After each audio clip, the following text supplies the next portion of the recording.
అమ్మాయి రేపటి నుండి మాకు సెలవులు. అవునా? మరి ఎగ్జామ్స్ ఎలా రాసావు నాన్న? ఈ పెన్నుతో రాసా మమ్మీ. అంటే నువ్వు రాయలేదా చిన్ను?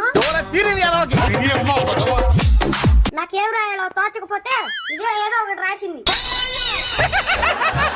మరి పాస్ అవుతావుగా నాన్న? ఈ మాట ఆ అమ్మాయిని అడగాలి మమ్మీ.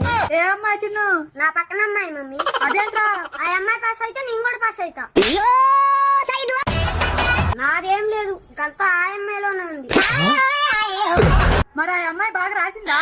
ఆ అమ్మాయిది కొత్త పెన్ను మమ్మీ, బాగానే రాసి ఉంటది.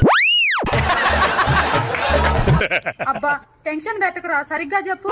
ఏమో మమ్మీ, వెళ్ళి ఆ అమ్మాయిని అడిగిరా పో. ఇదిగో ఈ స్లిప్పులు కూడా ఆ అమ్మాయివే, ఇచ్చేసిరా.